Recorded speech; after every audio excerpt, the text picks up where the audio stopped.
You are listening to ProveText, a Glossa House podcast exploring Scripture with Dr. T. Michael W. Halcomb and Dr. Fredrick J. Long. Welcome and enjoy. Hello, everybody. I want to welcome you to ProveText. And did I start properly? Did I start too early? No, you're good. Oh, okay. I saw the screen kind of flash like that. I'm Fred Long, and I'm with my good friend Michael Halcomb, and we're doing another podcast, which we call ProveText.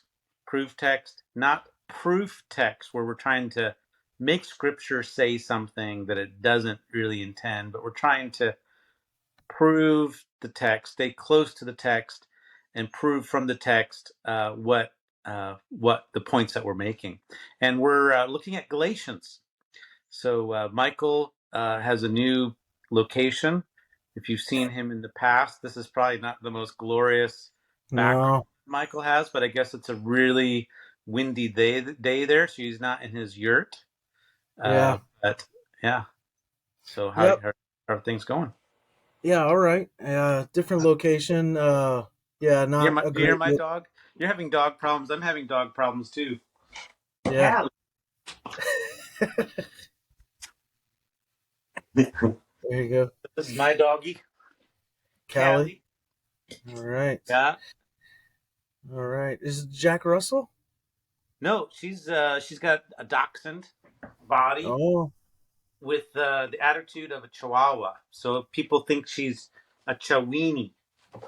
Ah. So anyway, she is a fun dog. She's 12, getting a little bit old, but she's got a lot of personality.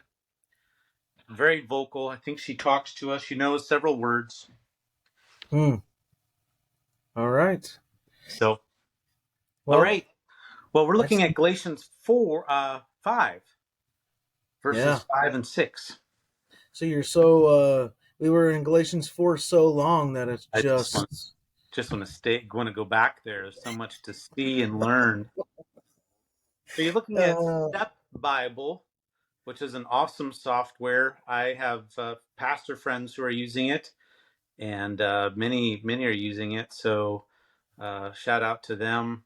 And if you haven't found it yet, you want to.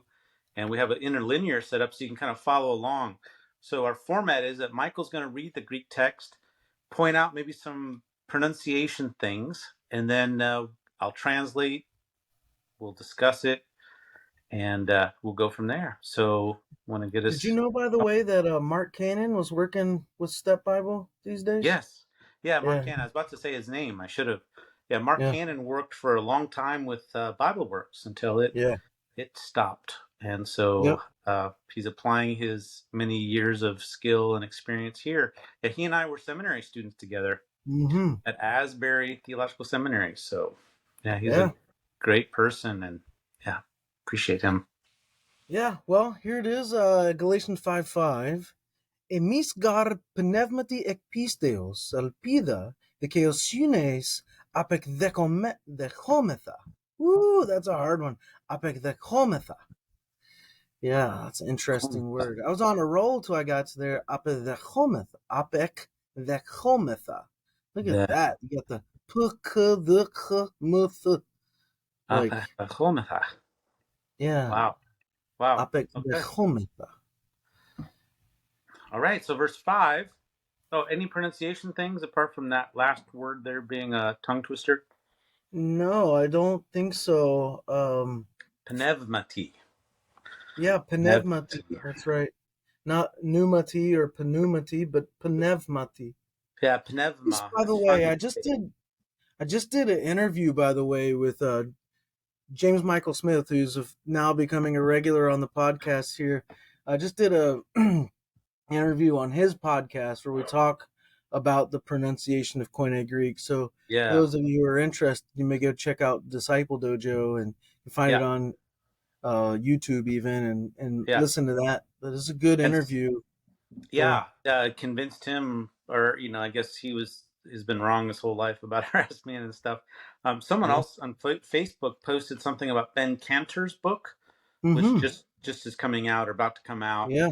And then a big name scholar was like, "Oh, I don't want to get into that, and that can't be, and I couldn't find the feed again, but I was gonna speak into that whole discussion. But boy, it just kind of surprised me because this person is very good historical, a person, historically Mm, minded person, and so for me, just the idea of and then rhetorically minded of not being interested in yeah, it, not in that reconstruction yeah. and the rhyming, the poetics of it is a bit baffling to me. So his comment generated a lot of pushback, feedback, and so maybe it was a good thing I didn't jump in or jump Well, on that. But it's always concerning when you have a scholar who thinks they're above having to deal with research.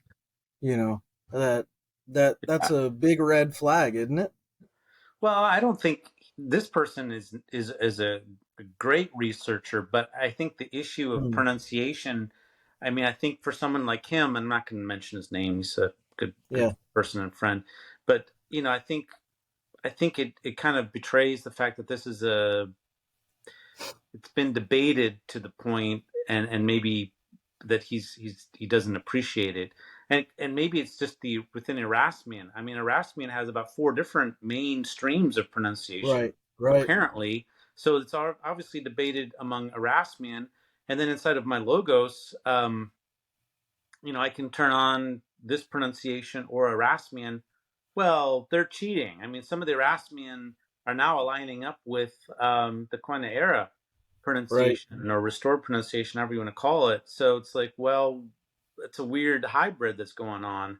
Yeah. Um, so anyway, to me, I think it's a matter of historical research, and I think I was going to point people to the appendix that you wrote for my Mm, Koine Greek grammar, which I point people to all the time, and just am so thankful that you wrote that. And I think even the profound point that very possibly Bart Ehrman, who is this huge skeptic and was very much scandalized by yeah. the sheer number of textual variants. And folks, there are a lot. The ancient Greek manuscripts, there's a lot of textual variants between them. Now there's like 5,000 New Testament fragments and parts and wholes of the New Testament, and literally hundreds and hundreds of thousands of textual variants. That is, variations uh, found among these manuscripts. But a large majority of them are pronunciation issues, Yes. which you said if he had been taught the proper way of pronunciation, he would have recognized that these are not Yep. serious matters at all. Um, and Yep. you would even say they're not variants; they should just be Just alternate interchanges. Yeah. interchanges. Yeah, I think Spelling interchanges. it was a very profound point. But I think a lot is at stake. Greg Paulson's dissertation that we published. He's overseeing the editor creditor major of the Greek text over in University of Münster. He's one of the head editors of that project. We published his dissertation looking at textual variation in Matthew's gospel. And have you interviewed him? He'd be great. I asked him to come on, but he said he doesn't like doing interviews. So, Oh, okay. Well, yeah, yeah. yeah, But his dissertation at the back, he's got an appendix of the variations, and again, they're sound. They're yeah. sound, the large, large, large majority. So I think there's a lot at stake, rhyming and this kind of thing. Yep, there So, is. so, Yeah, so, verse 5. Let's translate it. yeah. For we, by the Spirit, no article uh, reintroduced into the discussion or emphasized. For we, by the Spirit, it's fronted as well, from faith or out of faith, await a hope of justice or righteousness. Man, this Mm, seems to just kind of come out of nowhere. The we is stressed, we ourselves. And the gar is the connector. I didn't start by talking about it, but I usually do. Gar is indicating strengthening of the previous claim or proposition. Um, so you fell from grace, or you lost the favor, you lost the grace. For those of you who are seeking to be justified by the law are separated from Christ. But we, an alternative subject. So there's this you that is experiencing these things. Yes. But then there's the we. So the we is fronted. The emis is fronted to indicate a switch of subject. And this is a strengthening statement. And it seems kind of weird to say all this bad stuff has happened to you, for we are awaiting something else. I'll add one note to that too. It's Yeah. you. So you're going we, you, I. So really, it's I, you, I in verse 3, you or y'all in verse 4, and we in verse 5. Yeah. I, you, we. Yeah. Mm-hmm. Yeah. And so the kicker, and this maybe I've been so well formed in Paul's thought that I was wanting to take us to the Spirit. Well, that's exactly where he goes next, is the Spirit, because that's what's the real gift and joy of the new covenant, which Jesus brings in, and then there was the anticipation of the outpouring of the Spirit, which was to allow the law to be written in our hearts. A deep translation of God's instruction. The law is instruction in our hearts that comes by way of the Spirit. And so to stay in that favor, we have the benefit of the Spirit. And the Spirit is a down deposit in Paul's thinking. So the Spirit is a spirit of adoption, of sonship, of daughtership. It tells us Abba Father. It links us to the Father and tells us that we belong to the family. And here in verse 5, Paul says that by the Spirit, we actually have this hope orientation, this hope by way of faith, that we're hoping for a righteousness that will be revealed.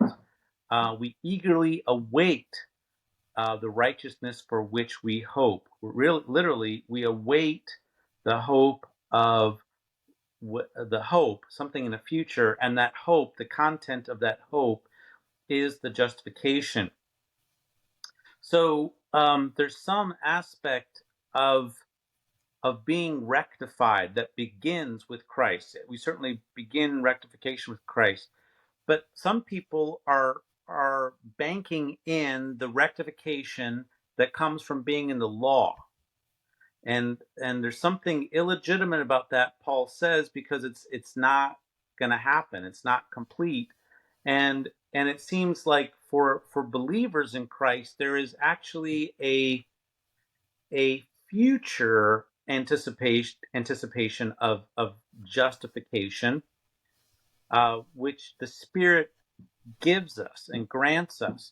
And in this sense, I think there's almost like a humility that believers must have, that the Spirit gives us. The Spirit gives us. It's not something that we can brag about in a certain sense and say we've arrived. No, rather the Spirit is I think kind of a constant reminder of we haven't arrived, and that we're in this intermediate time, and that we have this hope for the future. And so we're kind of motivated for that future hope, not that we've arrived, but that there is something yet coming into the future. So in this regard, the Spirit is a down deposit, pointing us forward for the restoration that we haven't experienced yet. And part of that restoration is a final kind of justification. So justification is past. It is something present, but it's also something that we need to bank on in the future through the Spirit. Yeah, that's my take on those verses. Yeah, I think here, pisteos, this is a really good place too, where that notion of allegiance could really fit well. For we ourselves in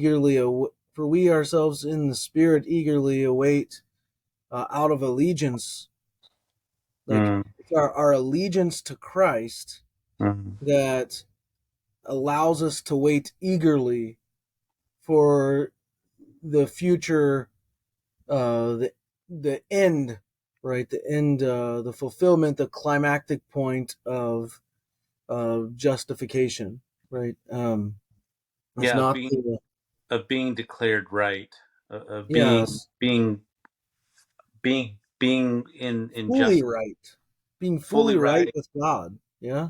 Yeah, fully Um, right. Yeah. Um, yeah. Interesting verses here because he's linking faith and hope, and then he's going to link it to love. So hmm, this triad is found in Thessalonians and it's found in Corinthians, and I guess we could say it's found hmm. here That's because great. in Yeah. the next verse he's going to get to this. Like these three run together: faith, hope, and love. Um, and yeah. So verse 6. You want to read verse 6 for us? Yeah, I was real quick looking at this verb apikdechometa, apikdechometa. Um, is this from dekome? Which like To receive or to welcome, right? welcome? Yeah, Yeah. and I was thinking about that, like uh, for we ourselves in the spirit welcome out of our allegiance hope of righteousness or justification. I like that imagery of just welcoming it. I don't Mm-hmm. know. Anyways, Yeah. This future notion I think is really key. Second Peter talks about looking forward to a a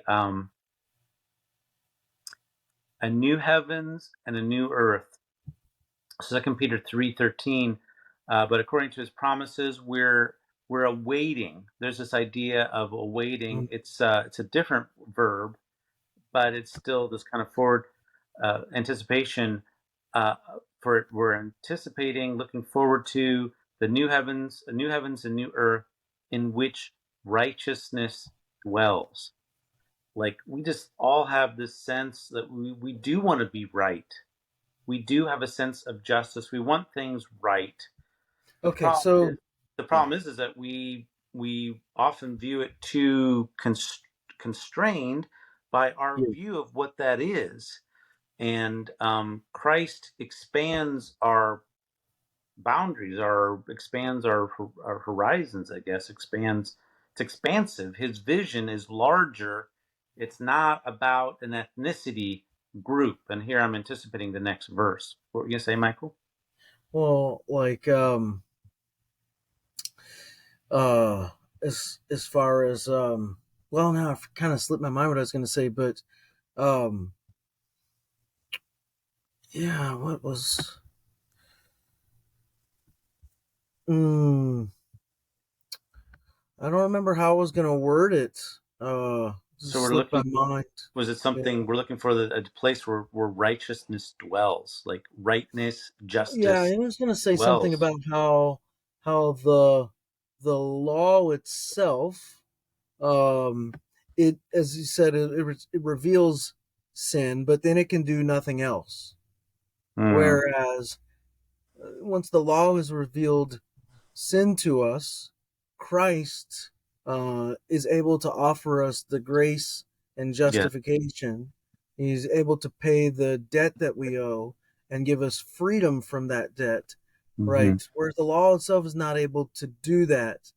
So that's what we're hoping for. Again, the law isn't bad, right? But it does one thing: it reveals our sin.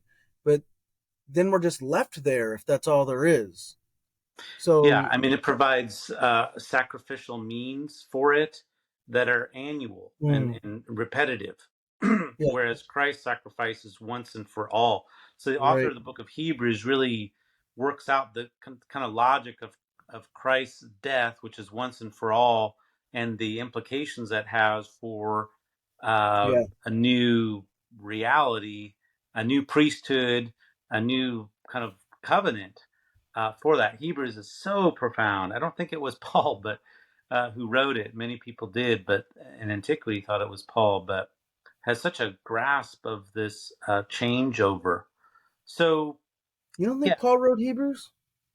No, I don't. Oh, Yeah, I okay, don't I think so. do. You do? I do. But Man, I yeah. don't. Anyways, we don't got to go there. But Maybe we'll yeah. do maybe we'll do Hebrews over the next 10 years. Yeah. Let's It'd be do verse great. 6. A lot of Let's content. do. Okay, verse 6. So read it. All right. Engar Christo Jesu ute, peritome ti schui ute, acrovustia, arapistis di agapes, energumene. Yep. Um, Yeah. yeah, I don't know that I see anything here, other than you have the alpha that's fallen off, that's been elided from the VA because it's followed by agapes.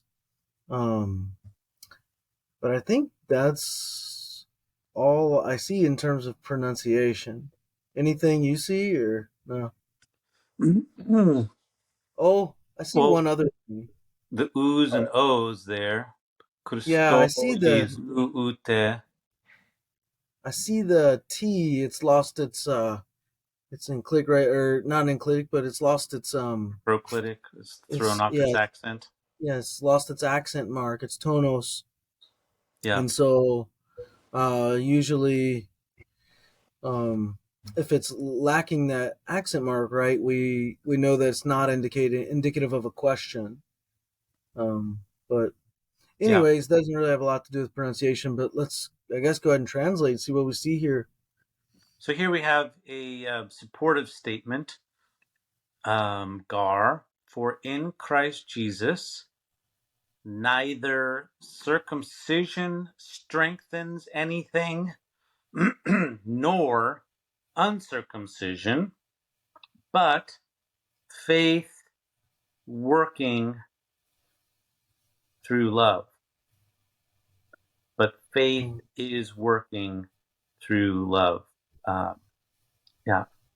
So, yeah, the uta is interesting. The te, when it's in combination with another te or teke, it indicates sameness, of grammatical sameness.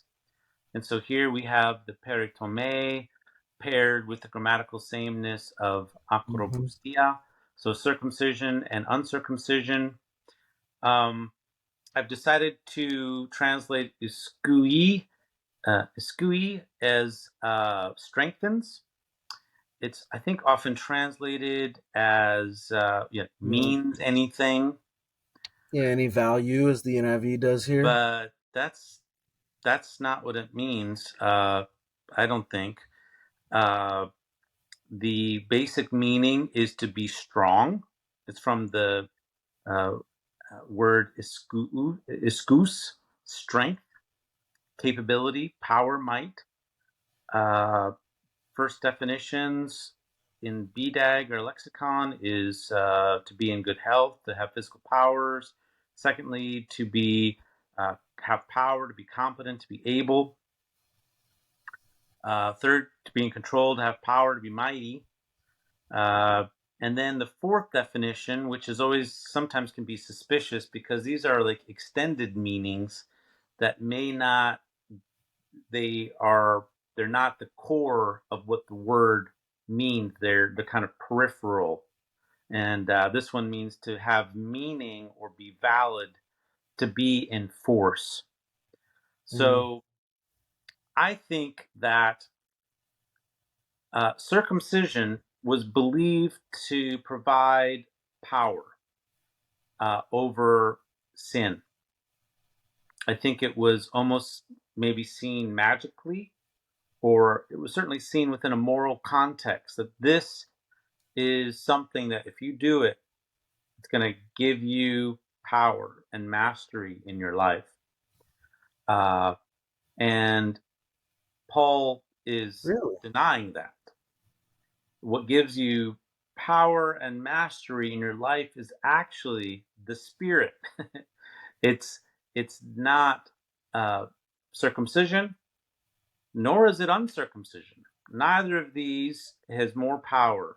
or amounts to anything, empowers anything. Neither of these empowers anything. But what is empowering is allegiance or faith, trust. Trust in the working of God, working through love.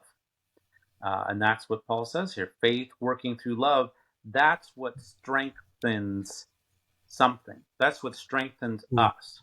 So the T there, that little T between peritome, and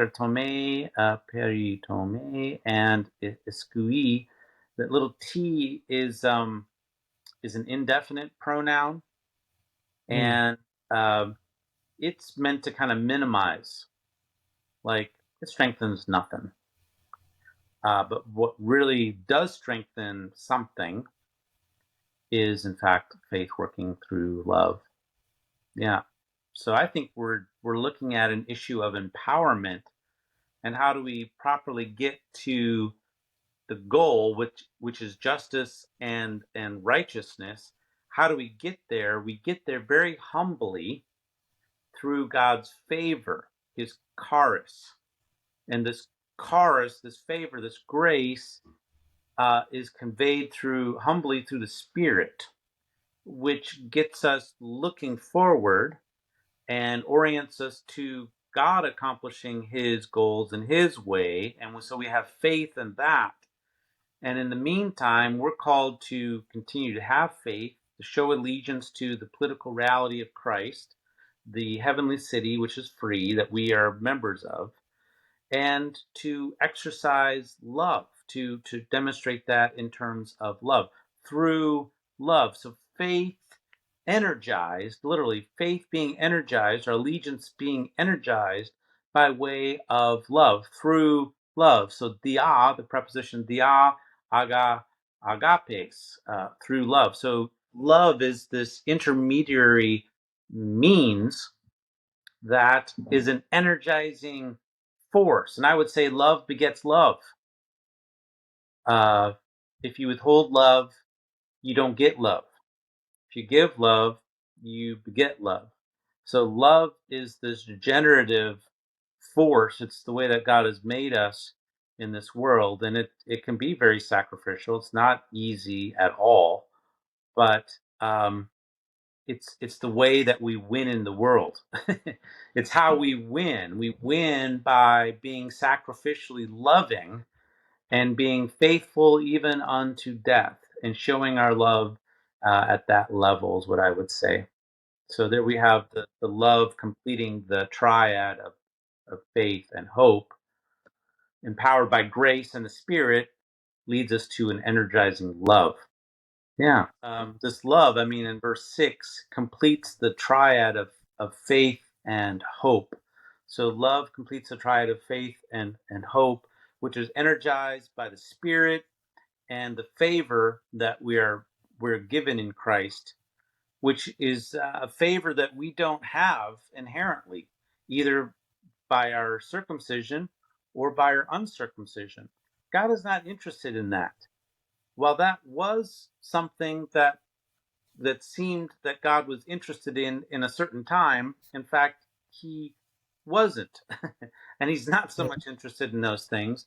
And so Paul has to really argue this point, that faith came before the law came, and Abraham believed, and it was credited to him as righteousness. So this need for allegiance and trust and faith, that is really trusting in the other, in God, that is what opens up and is expansive to us, and opens us up to anticipating God's rectification, his making right of things, and that we can place our hope in that we don't have to do that. We only are obliged to love, and that love energizes us, and love begets love. Let's. I was gonna say. I think it's important to talk about love here in a second, but also the fact of iskui. You're talking about, they almost had like this magical view. I always like have taken this as neither circumcision strengthens anything nor uncircumcision, meaning your status before people or before God. Like it doesn't strengthen your status before anyone, rather than like that sort of magical view you're talking about. So I've never quite heard that perspective, but Well, magical, yeah. I mean empowerment. This idea of how do we receive power, and I believe that the circumcision was thought to give power to people to live more righteously. Never heard this. I've never heard this. Right? You don't. What do you think about the idea that it is speaking of like social power, status? Like it's that doesn't give you status before God. That kind of or social prowess, social status, social power before God. Doesn't strengthen your I don't know, the way God sees you. It doesn't. It, there's it doesn't have anything in that regard. Is that clear? Like I'm trying to say that. Like Yeah, I think it is. I don't. Well, first of all, God is really not mentioned in these verses right here. I would say we have a lot of Christ. We have the Spirit, but in terms of like our placement before God, I don't see that as being. I'm not seeing that as being. and or others. I mean, Well, I don't really even see that. I'm seeing hmm, empowerment words, energeo. I'm seeing eskuo. I'm seeing words dealing with moral, like well, righteousness and maybe even justification. Grace can be understood as a empowerment. Keeping, doing the law. So I'm seeing that there's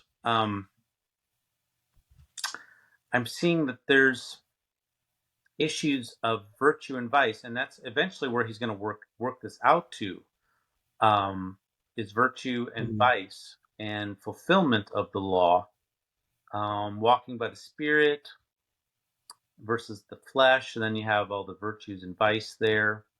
Um, and so the question is how do you overcome the flesh?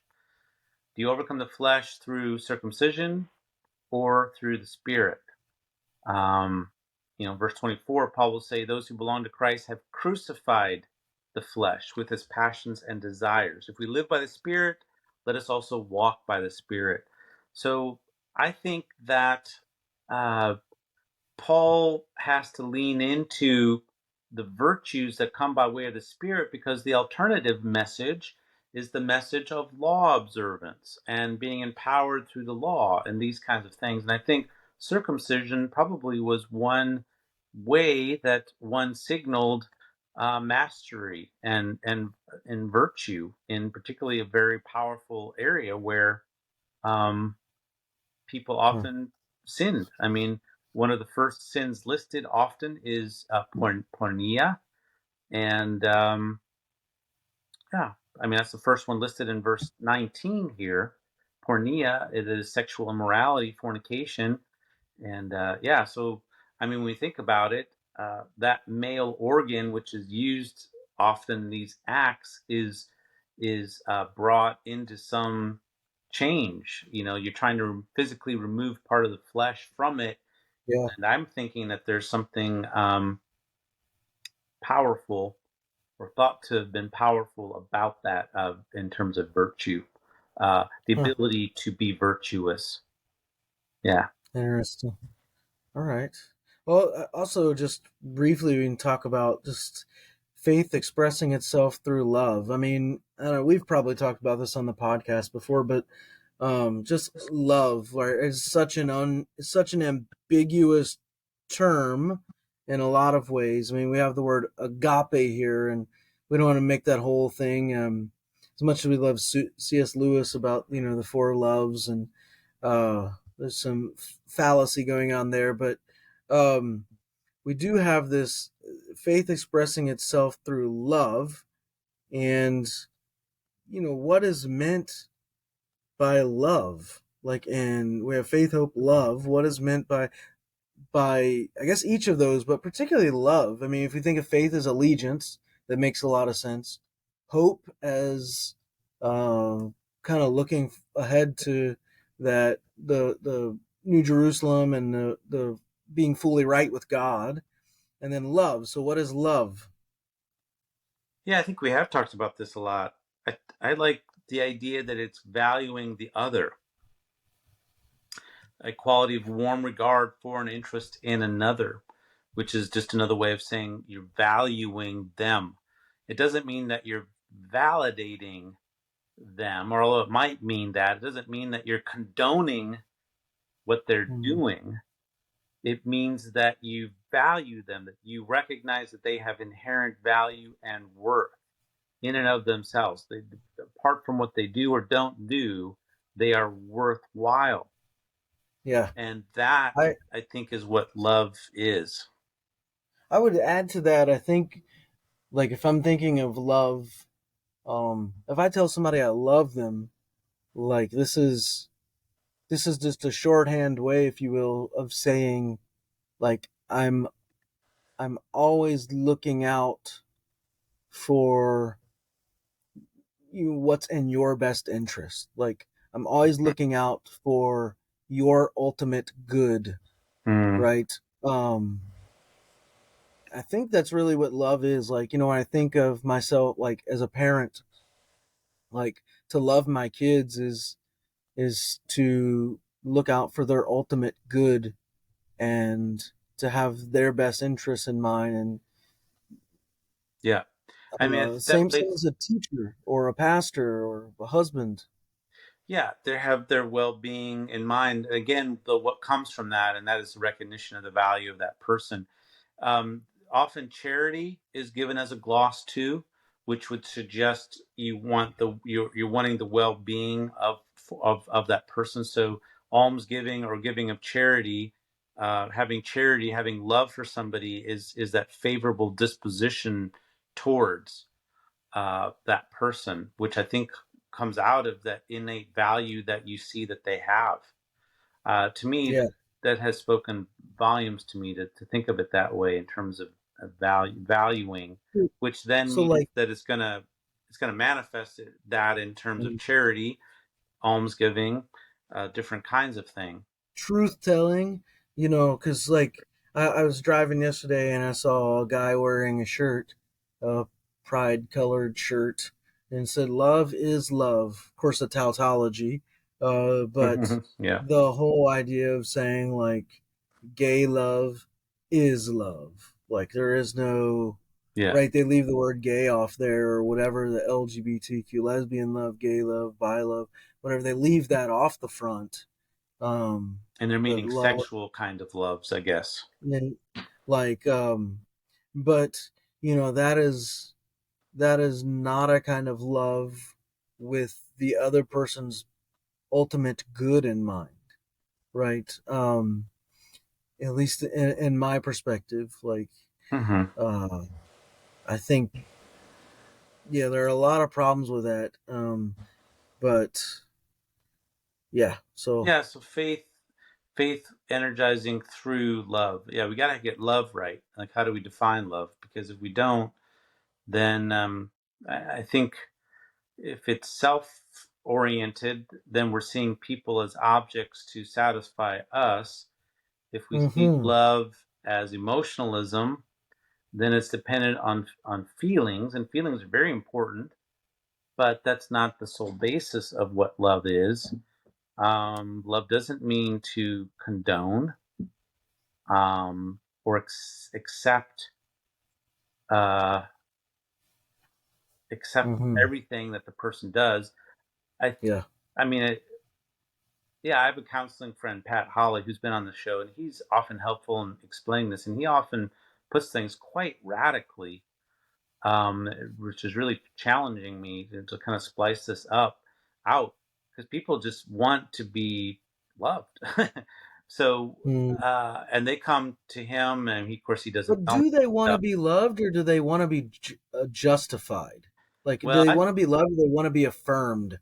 Like there's a difference, right? I think that that's a really good point. I think there is a lot of that justification, and that I think that can come out. I don't know if everyone wants to be justified, but I think it can present itself that way, and that becomes problematic. Is then that our existence is we're trying to justify. And Yeah. I heard this definition of sin, which I think is really true, is that our sinning is our own attempt to justify our existence, to show our own self-worth. Like every time that Hmm. we sin, it is a radical statement of, I can do this, and by golly, I am worth it.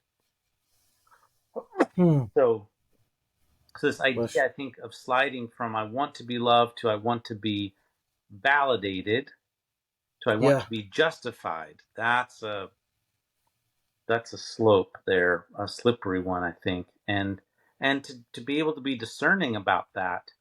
And I think Jesus was careful about not letting himself be tooled into that kind of thing. Like there are people that he calls out.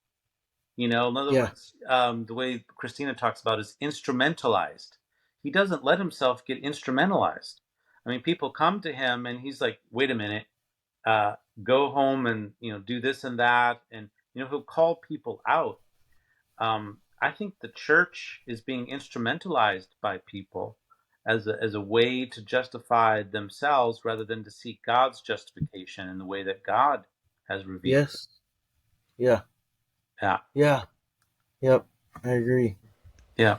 Well, we can Yeah. Do you pump the brakes there. have a parting shot? I do have a parting shot, and this comes from C.S. Lewis. It is love is not affectionate feeling, but a steady wish for the loved person's ultimate good. Mm-hmm. You see where I got my definition? Yeah. As far as it can be obtained. It's A good. steady wish for the loved person's ultimate good as far as it can be obtained. Yeah. Yeah. Yeah. Yep. There are limits to it. I guess that obtainment, and we can't be in control of that, but we can certainly hope and strive and pray for that. Yeah. Well, thanks, Yep. brother. Yep. Thanks, Thank everyone, you. for listening to us, this ProveText podcast, and we hope you're enjoying it as much as we enjoy producing them. Thank you, Michael, for all your hard work in doing this and countless hours, and it's free. We do this because we love God's word, we love God's people, and we love this world that He's put us in. It's a great stewardship that we have, this into the stewardship of our minds, of our hearts, of our time.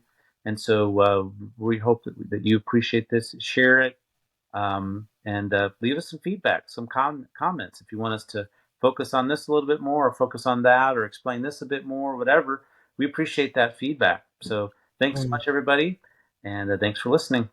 Take care. Hello. Interested in growing your ancient language skills but not sure where to start? Galotia House can help.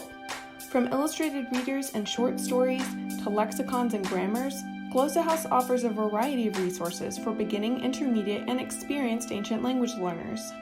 Head to glossahouse.com today. Galotia House, language resources for the global community.